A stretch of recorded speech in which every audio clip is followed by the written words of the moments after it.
Hello, everybody, and welcome to the last scheduled event in the CBI webinar series, at least for this season. My name is Chris Kepler. I'm the IT Content Director for CBI. You can reach me directly if you need to at itcontent@askcbi.org.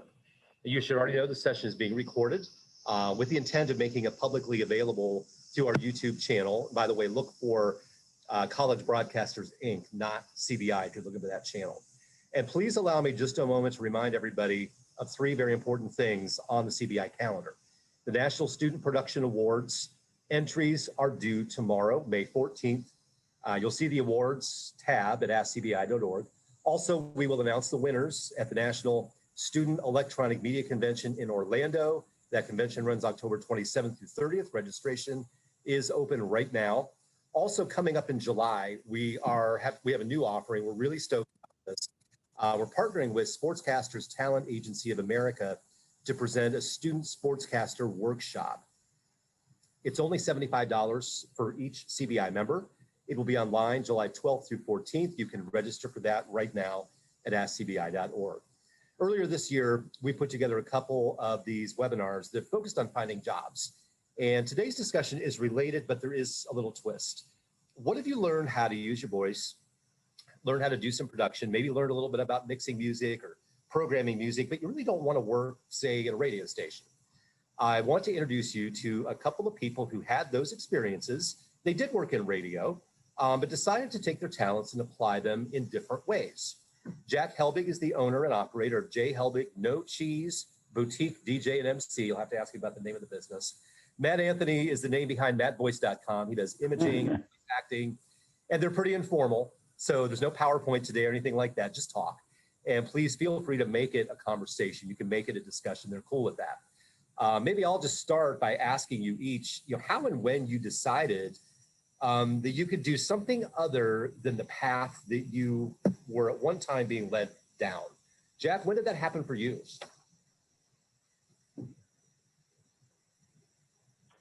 Gosh, it may sound kind of cliche, but it was like a long time ago. I got into DJing back in really high school, and hold on, it says my internet connection is unstable.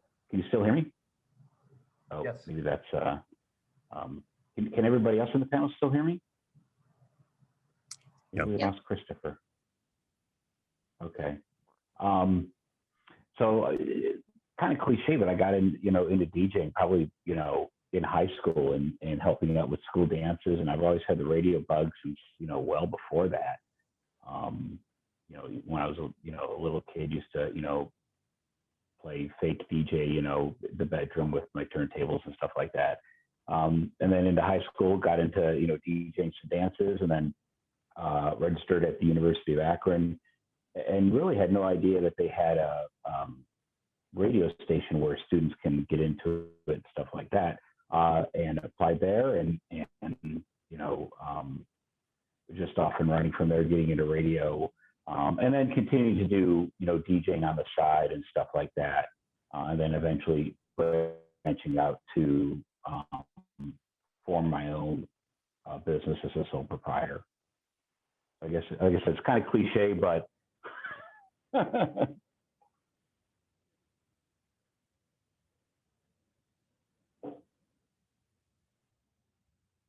you hear me?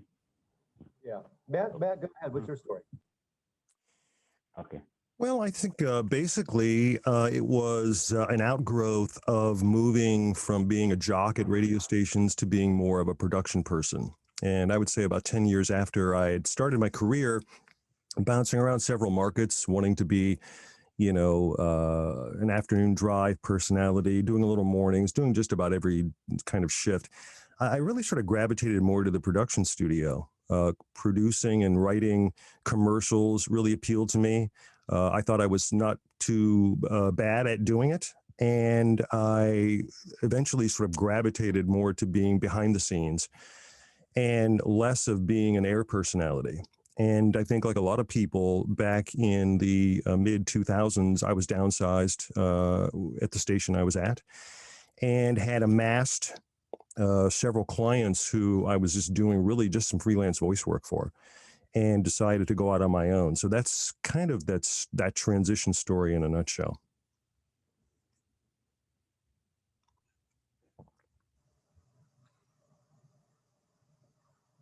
I guess I'll ask, Matt, when you said you amassed some clients as a freelance person, some people might be wondering, how do you do that? How do you make yourself known as somebody to do that type of work so you can begin to establish that client database?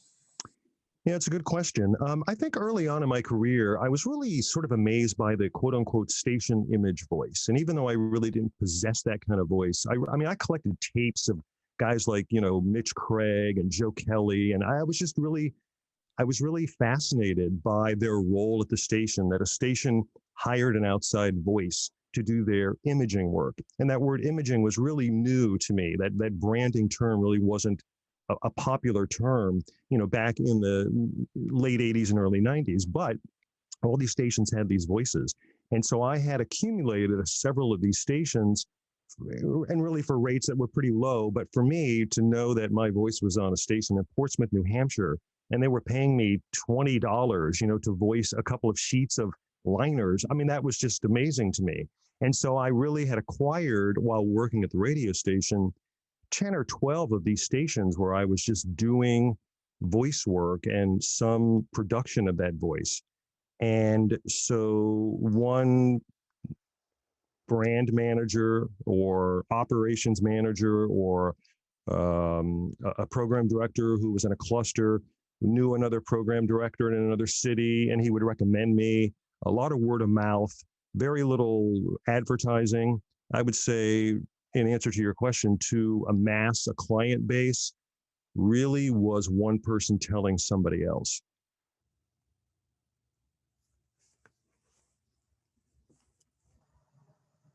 Jack, I'll imagine you depend on the same kind of methods for your business too. Yeah, it's, I mean, there's a lot of, there's a number of people who work in radio who also, DJ on the side or what have you. But I decided to branch off. I still do radio, but use the skills, that I've acquired over the years in radio with the programming experience that I have. And really just also being, granted I do some on-air work, but a lot of the stuff that I've done over the years really has been behind the scenes and in production and stuff like that. But I really decided to, take what I do and start my own service as a sole proprietor, but really focus on a specific type of brand of service that I provide. I mean, there's just a lot of DJs out there that sort of, do their own, just sort of have a mass appeal, if you will, and just try to, cater to just anybody who will, hire them and what have you. I decided to sort of fine tune the service that I provide and what I do. So, and then also using my programming experience to really fine tune that even more, to specialize and really focus on things that most DJs aren't able to do per se because they don't have the experience, but just really focus on the branding, and really, focus on what I don't do per se, and with the importance that, what I don't do is just as vital as what I do. And just just target a very select clientele who want a select type of service. And I make it, sort of clear that if you're looking for a DJ that does this, that, or the other thing, I'm probably not the DJ for you. So that's where I've taken what I've done in radio and just sort of use that experience and put it towards the type of service that I run with my business. And that's where the whole no cheese thing comes in, right? Yeah, there's anybody who's looking for a DJ for, especially weddings, since I don't do kids events, my thing, I do weddings and adult events. But there's a lot of DJs out there that say they're not cheesy, but they do a lot of the same stuff that couples and clients today consider cheesy. I mean, there's a number of, DJs out there that claim, well, because I don't play this song from the 50s, these, the hokey pokey or the chicken dance or, these 60-year-old songs, that they're all of a sudden not cheesy. It's like, no, you're just a DJ that doesn't play those set of songs. So, you know, I've taken just the research that I've done over the years, and just with my couples, when I interview my couples as they're interviewing me, and I have and just, you know, putting myself in the shoes of a guest and what I just find annoying. And so I just used all of that to apply that to the branding, that, you know, couples that I target are looking for, what they're not looking for. And so the boutique, the no cheese thing, because it encompasses with me, it encompasses much more than music. It's the overall philosophy and service and attitude, and approach that I have. So it encompasses really everything. And the boutique approach is, I'm just very big on ultra personalization. So it's that one-on-one, focusing again on the little things that get overlooked, especially like at weddings, that really highlight certain things. So that's where the whole boutique thing. And a lot of people, you know, sometimes don't know what that means when it comes to a DJ. But I put it to, you know, look at like a boutique shop. You know, you may see at Lifestyle Center, for example. You know, it's very small, it's very, you know, focused, and that's how I run my service as well. So hence the no cheese and the boutique branding that's in my part of my business name. I wonder if there's anybody on the call who, you know, has a question, or maybe some of you thinking about doing maybe some voice work outside of radio.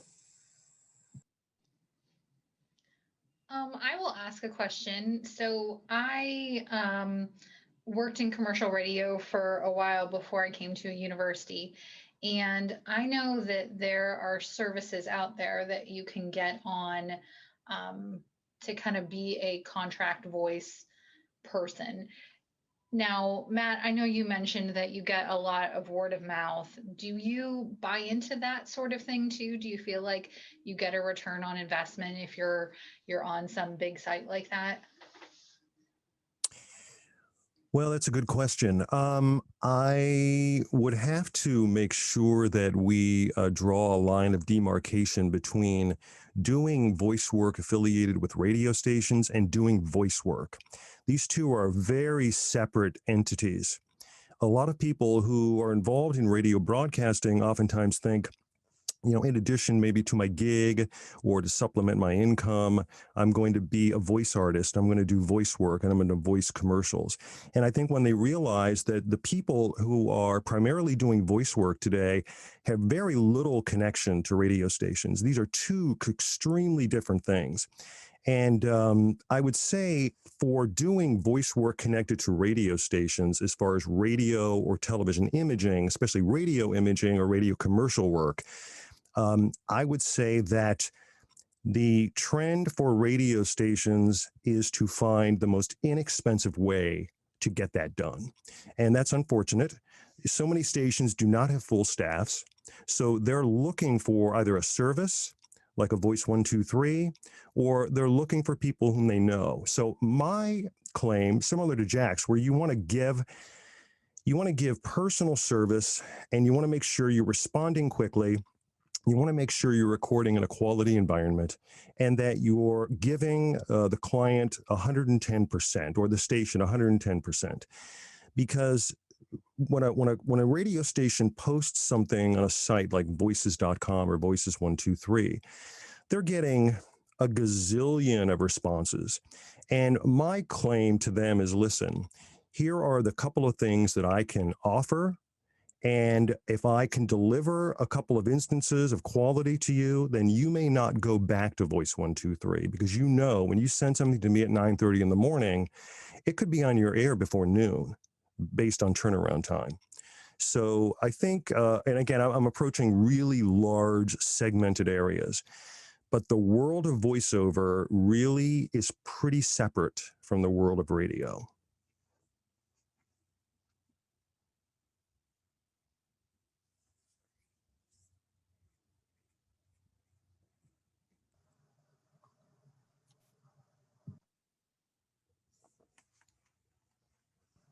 Go ahead, Gina. I'm on this call not only for myself to find out more about how I might be able to get into some other areas using my voice, but also for all the other people at my station. We're all still producing remotely due to the pandemic, but we've got a couple hundred people who, many of them have great voices. Many of them are students, and they're in finals right now. So I'm here to see if I can gather some kernels for some of them. And in our region, because I'm at Calix Berkeley, we've got a lot of video game kind of voiceovers that may be something that could be tapped for some of the people at my station. Of course, we've got lots in the city and in the North Bay. And do you guys think that someone needs to put together a reel that would be specifically for that, even if they haven't done that yet? I have some thoughts on that. Jack, did you want to go ahead? I'll let you handle this. You can probably offer a whole load for info that I probably can per se. So, okay. Well, I guess my response would be that this is a challenge that I think I have faced over the past probably 3 to 4 years. When I had been working for a sports station in Boston, a very competitive market, and in addition to the things that I was doing, I was also really employed by Entercom in Boston, imaging WEEI.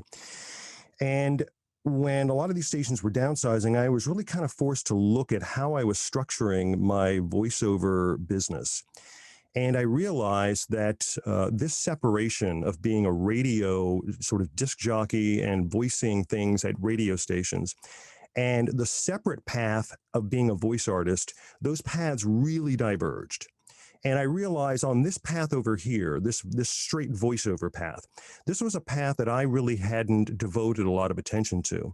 And I realized the trend, which is a trend that's still going on today, the trend really is one, to isolate genres that you're interested in the voiceover realm, because there are many, and two, to find appropriate coaching. The trend today is not to do your own reel. It's not to do your own production.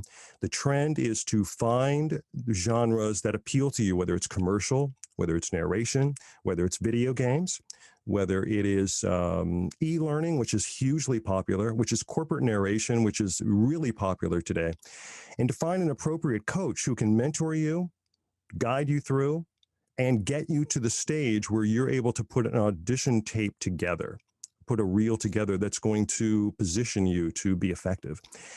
And one thing these coaches all say, and they all said it to me because I come from a radio background, is, you know what? I can hear you, I can see you coming from a mile away.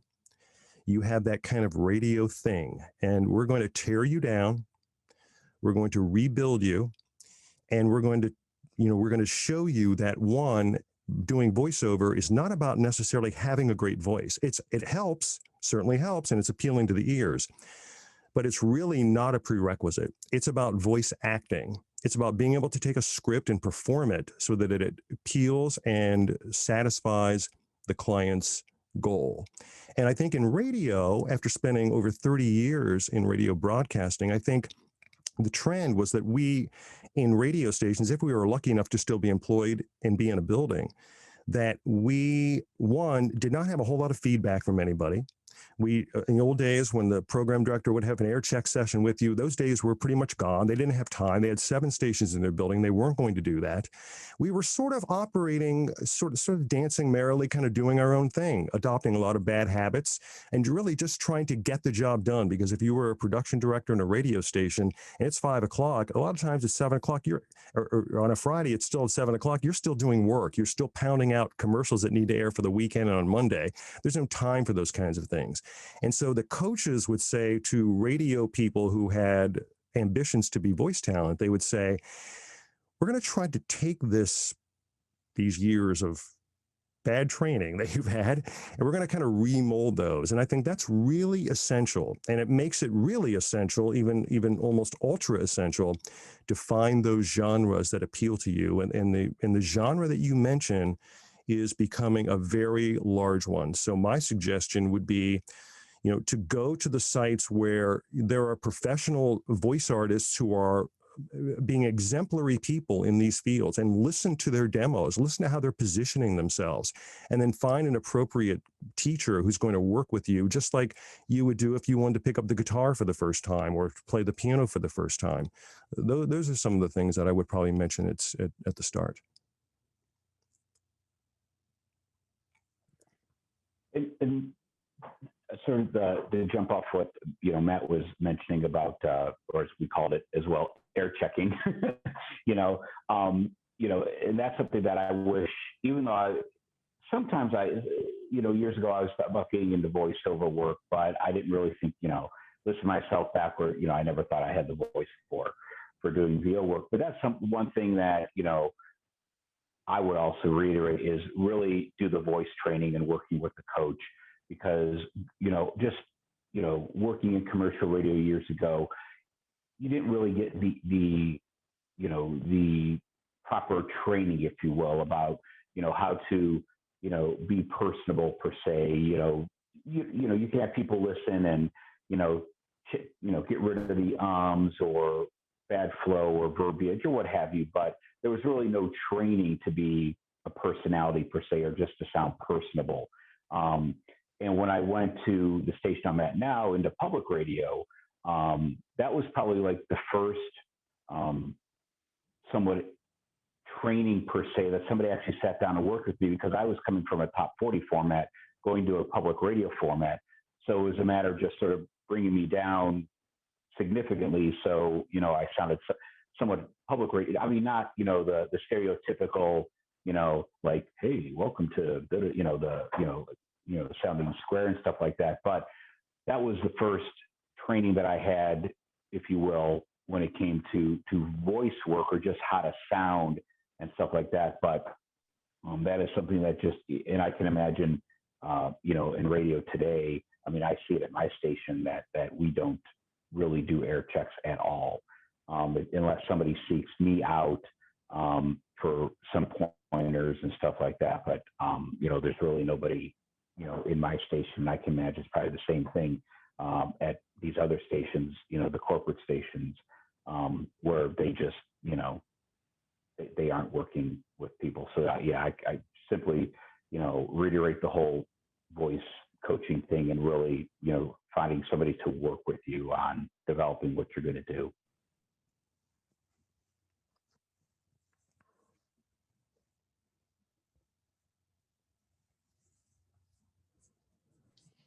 I'm going to ask another question if I can. We've been talking a lot about voice work, and obviously, like, your voice is a lot of what you use when you were in radio. So obviously that would be a skill. Are there other skills that you learned while in radio that aren't necessarily voice related that you feel like you've brought into your careers after radio? That's a really good question. Yeah. Oh, go ahead, Jack. Oh, I would say the whole public, I mean, it's obviously related to voice a little bit, but I would say the whole public speaking thing. I have no problem speaking in front of a crowd,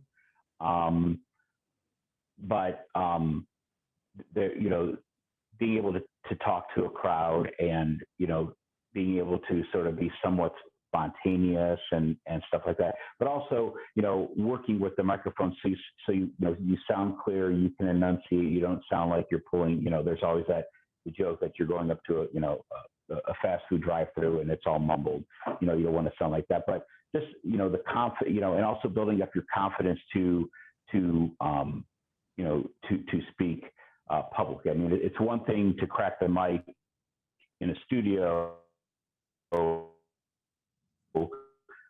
and when you're doing a public appearance, whether you're doing a lecture or you're introducing an act for a concert or something like that, there is the whole public speaking and be able to the projection and stuff like that. But I would like I said, going back, I'd say public speaking and really working on that as well, your presence there.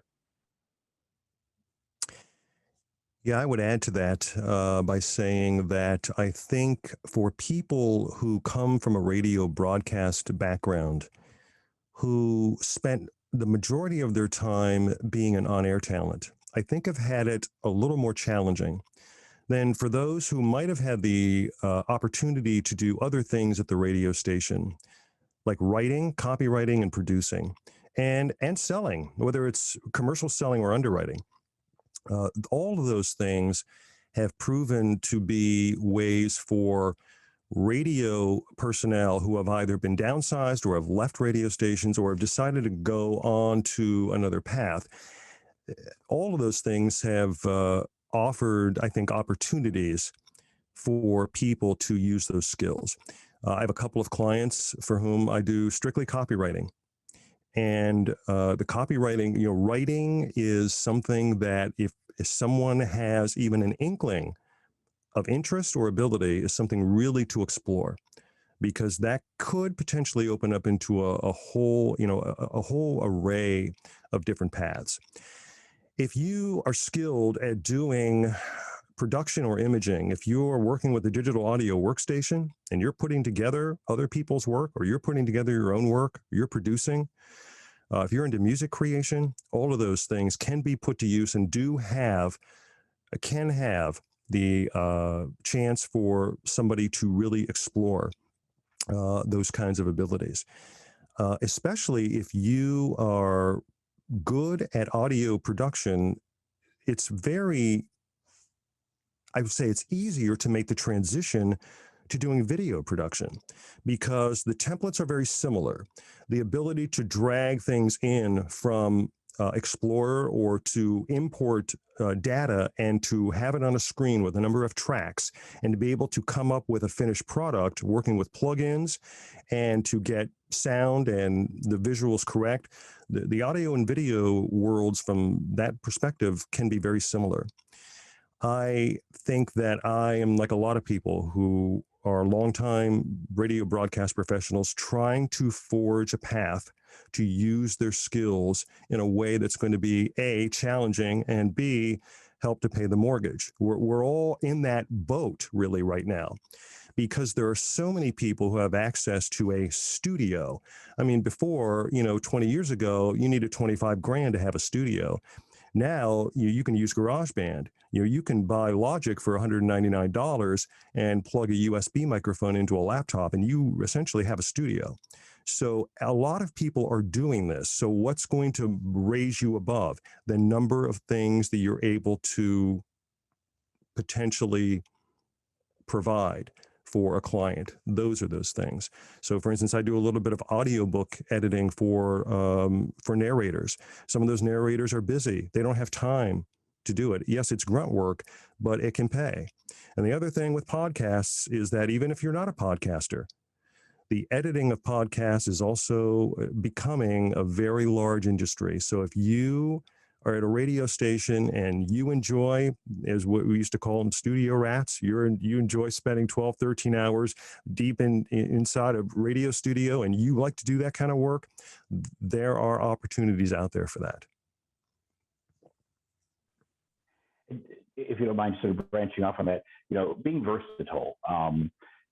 One thing I noticed, at least in this market and Matt may as well, is a number of radio people or people who've been in TV who I'm getting emails from who are all of a sudden media contact people and communications people for whether they're mayoral candidates or hospital systems or what have you. I mean, we lost one of our staffers to go work for Metro Health in Cleveland for the communications department there for media relations. So, and that's something when I taught at a broadcasting trade school back in the late 90s here, and that was just when the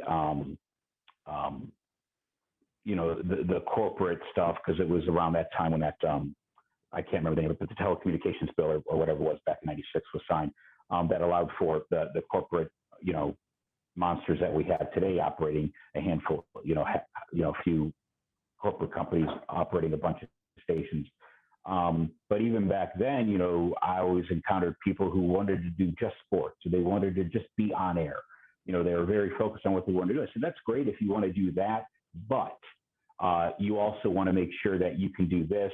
That's great. You want to be on the air, but if you have a love to do production, like I love, doing production, and I'll hear something on the air and I'm like, yes, but the average listener doesn't care because whatever. But I always tell, I always told students, I still tell people that today. It's like, if you want to do something, that's great, but don't be afraid to get your feet wet in a little bit of everything, and and if you see something else that you like, don't be afraid to go after that, because you never know. And that was back in the late 90s, and now more than ever, it's like you really want to, the more versatile you are, the better. So if you're great at communications, then you may have a future being the communications director for a hospital system, or a major company where you're sending out press releases and talking to the media and stuff like that.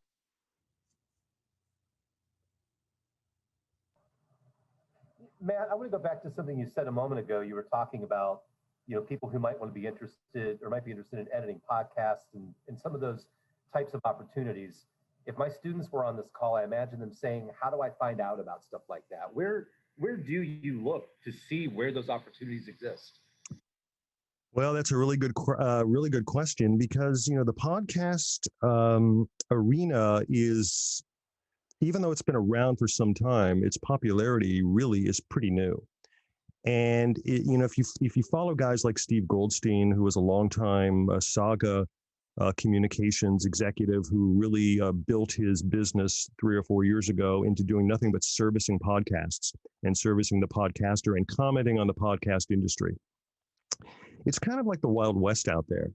And it's almost like you have to get a podcast under your belt. You almost have to, based on the podcast that you listen to, you almost have to find ways to approach the people who run a podcast or own a podcast or host a podcast, and to offer your services really at the start for free, and to tell them that you're going to do an episode, every month, and edit it for them, and get some of that freebie under your belt first before you start to approach somebody else. And it was suggested to me a long time ago, when I started to get more into video, is to start to at least do a freebie right off the top.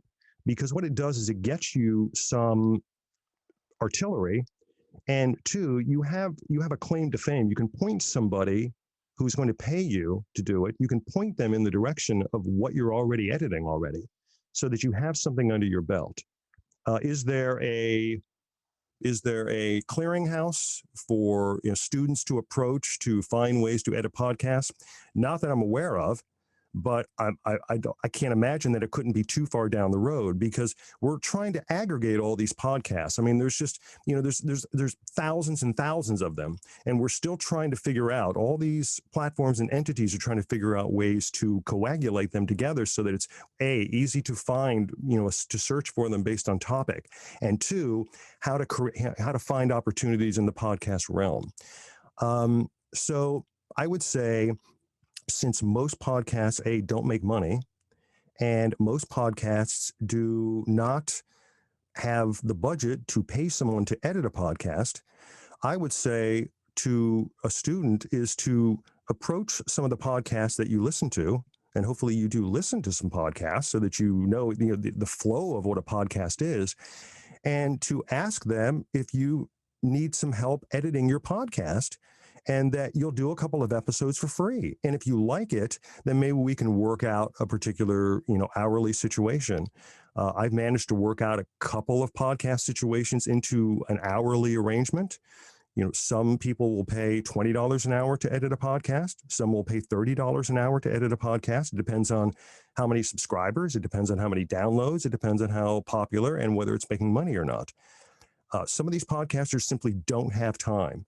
They don't want ums and knows. They want a fluid, easy to listen to podcast that sounds good.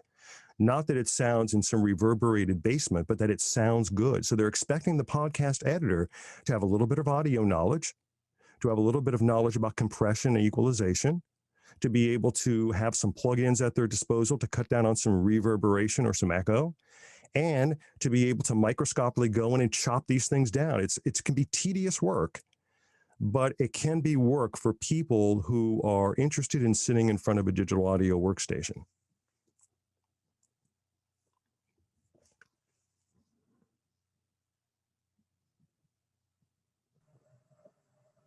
Jack, you mentioned a little while ago that there are a lot of people in radio who are DJs, like mobile DJ service. And I definitely have had students who either are doing it or say they're going to do it.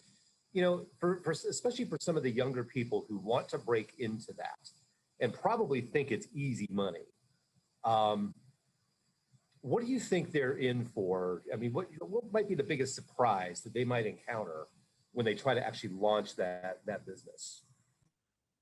Well, if they're launching it as, if they're doing it as we call it, weekend warrior, or if they want to run a legit business, where, they're going to invest in some advertising and get their name out there. And I mean, even though I'm a sole proprietor, I mean, I have insurance, I'm registered with the state, because the last thing I need is the state, coming and, taking my money.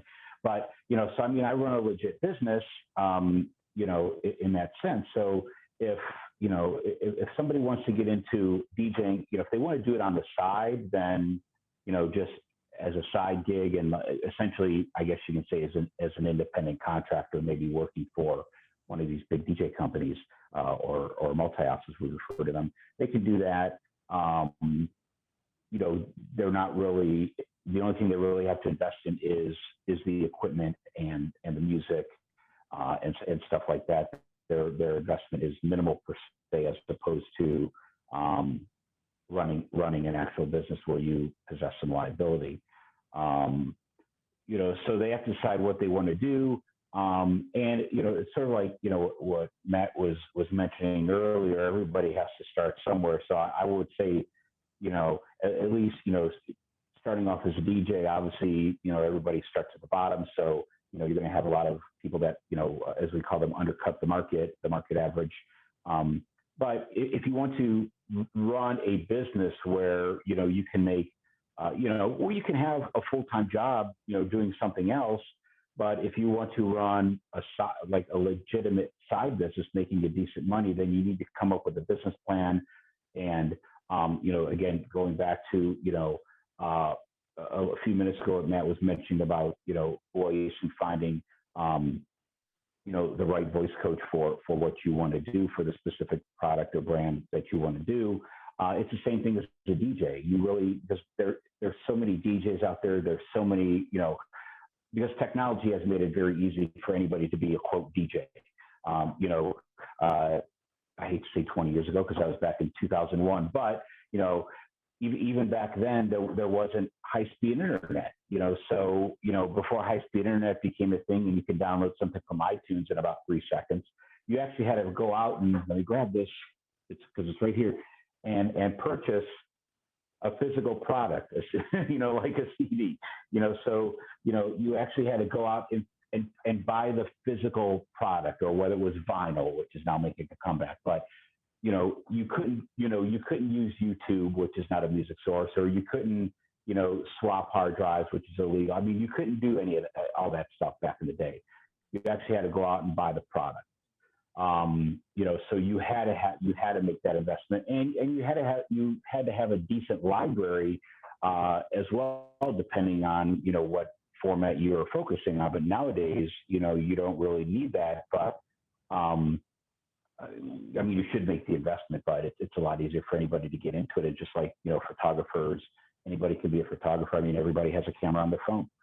They can claim to be a photographer. So, if they're getting into, running a DJ, being a DJ on the, outside of radio, they need to decide if they want to do it on the side, just, for refer to it, or if you actually have some investment, you actually, advertise to get clients, and, whether it's just, as a sole proprietor, or you want to branch out into a multi-op, you want to, you want to make a significant, income from it. But you want to find a brand. You really want to sort of focus on, what you specialize in. If you want to do that, or if you just want to, be a DJ service that caters to anybody doing everything, you can do that as well. But you still, in a way, have to, stand out in one way or another, unless you want to bleed in with just everybody else.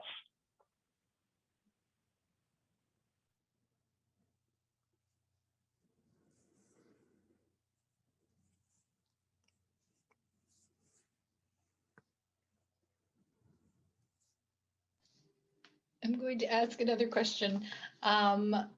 Jack, it's a question for you. I know that I have a lot of students, this kind of goes off of what you said, who just feel like they can run out with, a Bluetooth speaker and their Spotify account, and then they're a DJ. Can you talk about like the extra things that are involved in that, whether it be equipment or music subscriptions and that sort of thing, that it's not as easy as just that? No, I mean, like I said, if you want to, go about it I hate to use it derogatory, but the bottom feeder way, if you will, as we refer to people. I mean, you can use Spotify. That's not legal. It's against their terms of service. I mean, I hear from numerous venue owners where I'm at, where it's like, oh, we had this DJ last week and they played YouTube, or they played stuff on their phone, and every time they got a text, you heard the text tone, and I see DJs out there who try to, sell their service like, oh, well, I don't need to buy a laptop or have backup, or, I can just play stuff off my phone. But they're also not, my competition. But it's not that simple, because if you want to be a legitimate, if you want to do things legitimate, whether it's an independent contractor working for a DJ company or a DJ service, or if you want to run, your own sole proprietor or your own business, I mean, there is, investment, buying equipment. Now, you don't need to buy every bell and whistle. I don't. I keep things kind of simple, because that's just part of the service that I run. But still, you want to have quality equipment. You want to have, even music subscriptions nowadays are not. I mean, I belonged to music subscription for decades, but just to get a service now where I can get upwards of like 8 formats, it only costs me like $40 a month. And that's anything from top 40, urban, country, Latin, club, rhythmic, and various breakdowns, specialized formats of Latin and stuff like that. But it's very inexpensive to maintain a current subscription. Now, going back, obviously there's some investment, but there's still a lot of collections. I mean, that you can get. I do still buy CDs when I can. I just like the sound of it, when I rip the audio from it compared to an MP3 from iTunes or what have you. But there is an investment to be made, but that's all part of, having a business model where, you're good money on music and not drop goes to your plan where, your business plan about, spacing stuff out, or, and stuff like that, and budgeting and stuff like that. But, there is some investment to be legitimate. Really isn't the right word, but to be somewhat legitimate among everybody else, especially if you're going to be doing, events like, especially weddings. There's just a lot of people who don't care that do weddings and stuff like that, So, using Spotify, or iTunes or Amazon Music as your playback system, or your music, that's not the way to do it. You have, with me, I have backup. Any event that I do, I have 2 laptops. I have, 2 or 3 extra external drives for music, just in case that I have. So, I bring backup gear. So you need to, be prepared for that. But again, it just depends on, in a way of, how you want to do what, if you just want to just sort of be, a side gig guy and just do it for some extra bucks, or if you want to be, something you might want to branch out and run a business for, like I said, as an independent contractor or as your own business, then you'll need to make, the investment.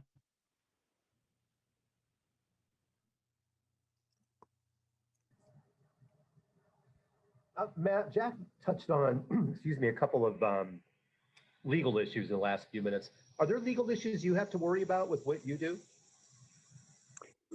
I would say one of the biggest legal issues that I always seem to come across is when I am putting together radio commercials that I have account executives, salespeople who want to use popular songs in connection with commercials, and they feel like the radio stations, BMI or ASCAP licensing will cover that, and it will not. So, and it's tough sometimes to have that conversation with account executives who have already promised that, to their client.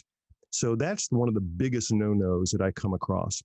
And two is making sure that the music that an independent contractor like myself uses is royalty-free and clear for use.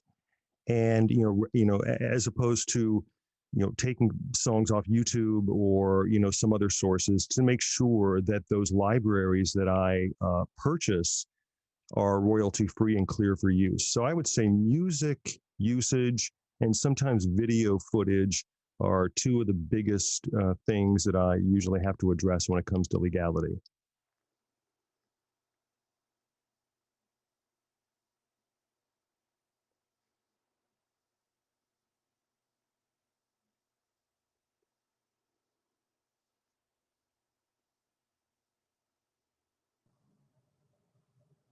Anybody else have any questions?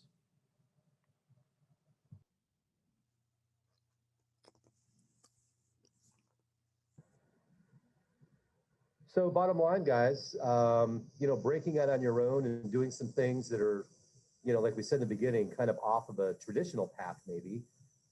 Any regrets about any of it?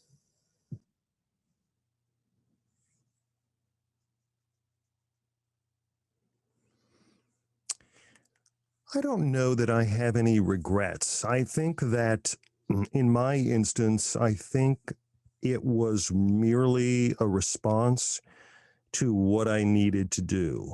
And I think, aside from a short journey into studying for the Roman Catholic priesthood, this is really all I ever wanted to do, was to be in front of a microphone. And it was really all I ever wanted to do, was to work at a radio station. And so I got to do that.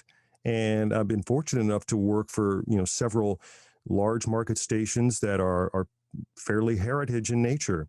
And I've had the luxury of being able to work at some smaller places that have been really fun.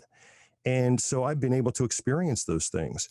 And my reasoning for sort of venturing out has really been, at first, was really more economical. Radio stations, as most people know, as Jack probably certainly knows, they sometimes don't pay the largest amount of money. And so it's often understood that people who worked even, back in the late 80s were doing things on the side. They were trying to foment different ways to earn revenue.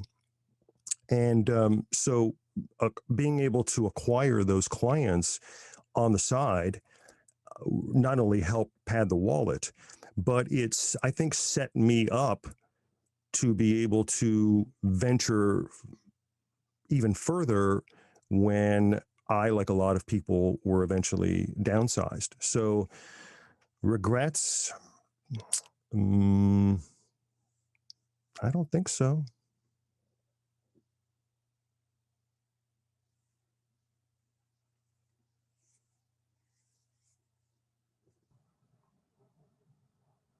All right. Any other questions? Actually, I wouldn't say any regrets here either. I mean, I've always, I'm sorry.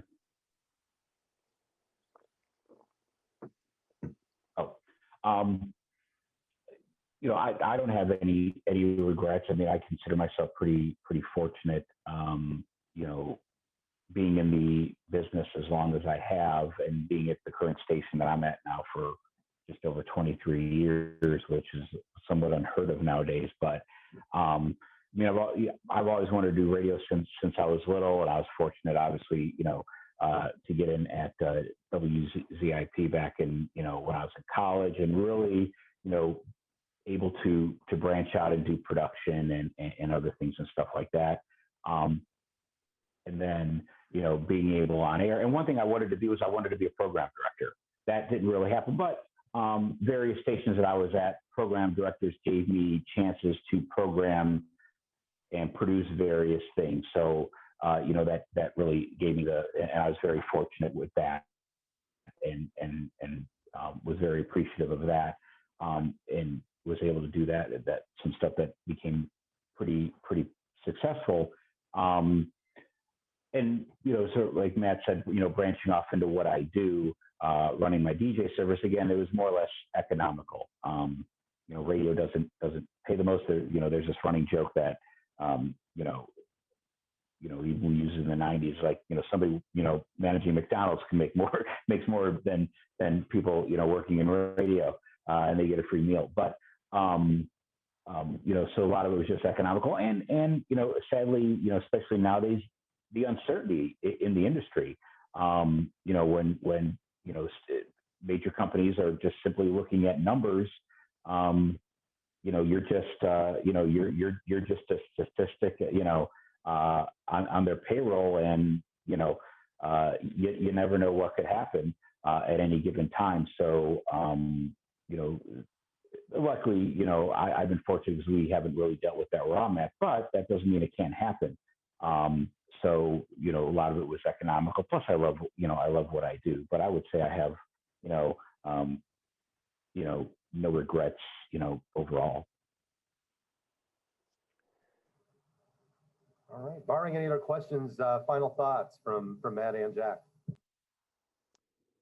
Well, I guess I would say that, first of all, thank you for allowing me to share some of my thoughts, on your panel. And I would say, I guess, as a final thought that, doing some work for a non-com is one of my client stations. I know one of the things that is always been challenging for this station is its use of social media and making sure that it's on all those platforms. And, I really think that you, as a young person who's getting into this industry or wants to grow in this industry or find ancillary ways to make a career out of this industry, I would say those things are going to be very important to make sure that you have a really strong knowledge of how to use all of these social media platforms, that you have a way to showcase yourself in a variety, as many different ways as you possibly can, because I really feel like our chosen vocation is really at a crossroads right now, and it's really being challenged by a lot of different things. And I really think it's going to be the young people, it's going to be the fresh blood, it's going to be the new people who are going to repurpose and reimagine at least the commercial radio side of things, to really figure out how it's going to continue to survive and be successful down the road. I think the soothsayers and the philosopher kings who have been a part of our industry for a long time now, they're leaving this industry. So we're going to be relying on new fresh blood to carry this industry forward. And I think it's open to anything that you're able to imagine that it can be. I'd like to thank Chris for the opportunity as well to share some of my knowledge and experience. Branching off what Matt said, and this is something that I took advantage of, was just taking advantage of the opportunities that are presented to you, because again, you just don't know. Like I said, you may want to focus on doing one thing, but don't be afraid to get some experience dabbling in something else.